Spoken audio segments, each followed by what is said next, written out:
A Flamingo cruise missile, developed by Ukraine's Firepoint, strikes. Its target? A plant in Volgograd that builds launchers for Russia's Oreshnik missile. 3 missiles hit the target. Direct hits. And this is Moscow, that legendary fuel tank blowing its lid during a long-range drone raid. Ukraine executes strikes like this every single night, from the Black Sea to the Ural Mountains. Here's the toll so far. 236 small vessels targeted in July, alongside more than 200 Shadow Fleet tankers. Warehouses and logistics hubs are going up in flames. This is how Ukrainian long-range sanctions work, and the war is coming home to Russia. It all breaks down into 3 zones of reach. The first, up to 20 kilometers, the second, from 20 to 150, and the third, 500 to 2,500. The first handles infantry, the second takes out logistics, and the third hits strategic targets, from defense plants and airfields to the revenue fueling Russia's war. Let's talk about the strikes deep inside Russia. This is what Muscovites captured when the Kapotnia refinery was hit. Ukrainian forces punched a corridor through Russia's air defense to hit the target. This drone takes out a critical unit, without which fuel production stops. Lose it, and the rest of the facility is useless. 2 days later, Ukrainian drones returned and hit the same target. The plant is shut down for at least the rest of this year. That accounts for nearly a third of Moscow's entire fuel supply. A single drone like this costs around $50,000. The distillation column it destroys? Hundreds of millions. Even with dozens of drones launched at such targets, the math works out overwhelmingly in Ukraine's favor. A single week offline costs Russia 200,000 tons of fuel that will never reach the front and will never fill a tank back home. Take Omsk, Russia's largest refinery, processing 22 million tons a year.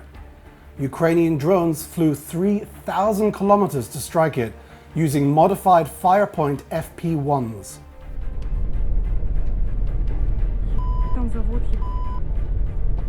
In Ufa, security service drones hit 2 separate plants in a single morning, zeroing in on their distillation units 1,500 kilometers from the front. Just 1 week later, Ukraine struck again.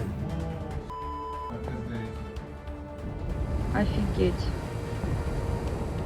At Tuapse, 4 devastating strikes paralyzed both the plant and its export terminal, wiping out 12 million tons of capacity, or 5% of Russia's entire refining volume. Fuel tanks burned for days, with satellite imagery showing more than half had been destroyed. Total damage? More than $300 million. Then Yaroslavl, a 15 million ton facility rounding out Russia's top 5. Drones flew hundreds of kilometers deep into Russian territory to hit the primary refining fueling Moscow. This year alone, it's gone up in flames 6 times. And the list keeps growing. Syzran, 9 million tons, the Volga region's primary hub. Saratov, 7 million tons, supplying 4 regions at once. And Nizhnykam's Taneko complex, Russia's most advanced refinery, hit in a joint operation by Special Operations Forces and underground partisan networks. And Orsk, 6.6 million tons, disrupting supply for Russia's southern forces. These were all facilities that Russian commanders claimed Ukrainian drones could never touch. Yet, here they are, flying unimpeded to their targets, while local Russians film them on their phones. Here's the bigger picture. Ukraine isn't just hitting individual facilities, it's dismantling the entire supply chain. From the ports of Ust-Luga and Primorsk, handling 1.7 million barrels a day, to the Kirishi and Yaroslavl refineries, pipeline processing shipping. Break a single line and the whole system stops. In Perm, Ukrainian forces targeted a critical junction of the main oil trunk line. It burned for 7 days straight, leaving firefighters unable to tackle the blaze. Roughly $200 million worth of oil went up in smoke. In fact, it was the second fire. Storage tanks that survived the first strike were still burning when a local filmed the damage, asking out loud how this could be happening. Не кажется ли вам, что наш самый главный враг, он не на Украине, а он здесь, в России? The result? All 11 of Russia's largest refineries have been hit. Not a single one left untouched. Estimates suggest Russia has lost 20 to 40% of its refining capacity. Direct losses to the industry over the year stand at $13.5 billion, with another $11 billion in indirect damages. Production has plunged below 4 million barrels a day, a 21-year low. In late July alone, a single wave of strikes knocked out 7.7 million tons of monthly capacity, a third of Russia's total refining volume. This is no longer just about industrial plants. It's about cutting off the fuel that moves Russian armor and the revenue that buys their missiles and drones. No oil means no money. No money means no way to fund the war. And that's when an army begins to collapse. Ми давимо їм на гаманець, на болюче. Вони давлять нам на емоцію. The aggressor is now forced to ration fuel at its own gas stations. Drop a comment below on how many nights like this you think Russia can sustain.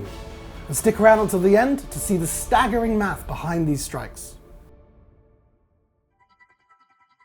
8 tankers in a single night, then 9, then 12. 48 vessels struck in just 5 days.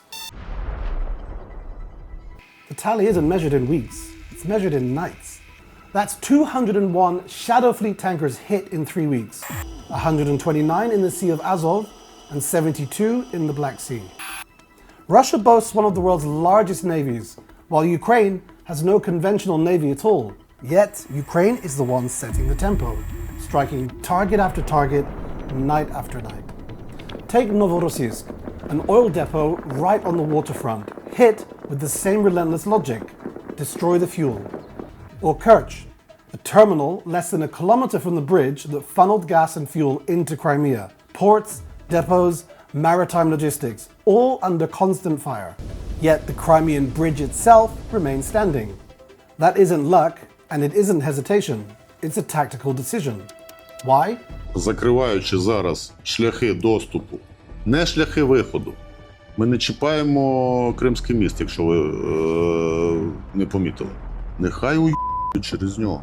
Because the objective isn't simply to bring the bridge down. The goal is to render Crimea useless, expensive, and indefensible for the Russian military. Ми вперше в історії робимо то без сухопутної операції, не витрачаючи жодного життя українського військовослужбовця. The second zone isn't about refineries, it's about day-to-day military supply, fuel tankers, supply trucks, and forward depots behind the front line. Ukraine invested over $100 million into a program called Logistics Lockdown. Heavy war material like armored vehicles, ammo, and fuel moves by rail. Disabling a single locomotive is far easier than tracking down 100 trucks. So, the hunt for engines is on. A supply chain with no locomotive is no longer logistics. It's a stationary target. Tank cars, fuel depots, rail yard, everything meant for the front burns 200 kilometers short of its destination. To execute these deep strikes, however, Russian defenses must first be blinded and deafened. Reconnaissance drones pinpoint the targets. Here, an S-300 air defense battery, launcher, loader vehicle, a second launcher, radar station, and command post. Watch as a fuel tanker pulls up to the radar. The drone captures 2 simultaneous strikes, the first and the second. An interceptor launcher is hit, the radar and fuel truck damaged, and the second launcher goes up in flames alongside its loader, battery eliminated. The air corridor in this sector is wide open. Since the start of the year, Ukraine has taken out 194 Russian air defense systems and radars.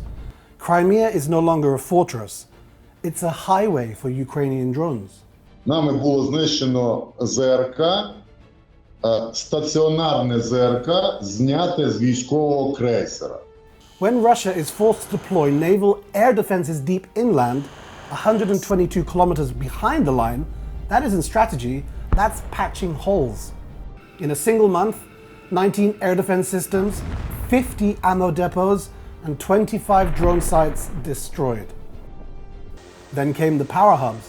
13 substations hit in 3 days, another 13 in 2, followed by forward staging airfields. Jets and helicopters destroyed on the tarmac where they were supposed to be safe. Elektrostal on the outskirts of Moscow, Kotovsk, Samara, and sprawling complexes stretching from St. Petersburg all the way to Yekaterinburg. More than 23 major wild berries hubs targeted in a matter of weeks. And this isn't just Russia's Amazon, it's a vital supply vein for the military, where everything flows, from consumer goods to FPV drones, fiber optic cables, and body armor. The campaign wiped out more than a quarter of the retail giant's nationwide storage network, turning nearly 1.8 million square meters into ashes and driving financial losses towards $12 billion. In desperation, Wildberries even altered geolocation markers on digital maps to trick Ukrainian drones into striking rival warehouses instead. It didn't work. When commercial giants are integrated directly into the war machine, they lose their civilian shield. It all burns as one. Now for a closer look at some of the numbers. Back in October 2025, Russia was bleeding 67 soldiers per square kilometer captured.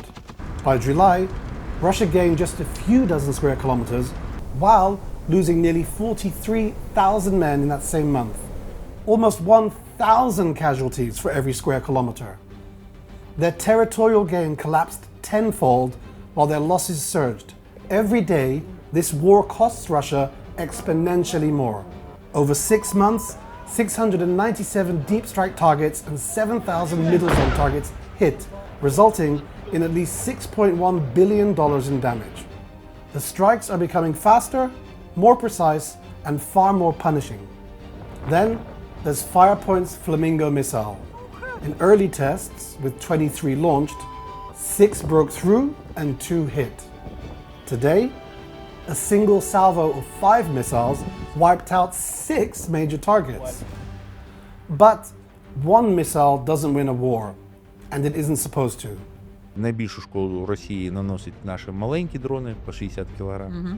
That's the philosophy behind Firepoint, the maker of Ukraine's premier strike missiles and drones. Today, this single company accounts for over half of Ukraine's long-range drone fleet, at 1/3 the cost of their closest alternative. It isn't just the product that works, it's the system behind it. And that brings us back to our opening premise. A drone costing $50,000 takes out a $400 million distillation column. Even if it takes 20 drones to land one hit, that's a return on investment of 1 to 360. A low-cost drone against a high-value target. That is the entire strategy. Don't forget to subscribe and share this story, and be sure to check out our channel for more deep dive analysis. See you in the next episode.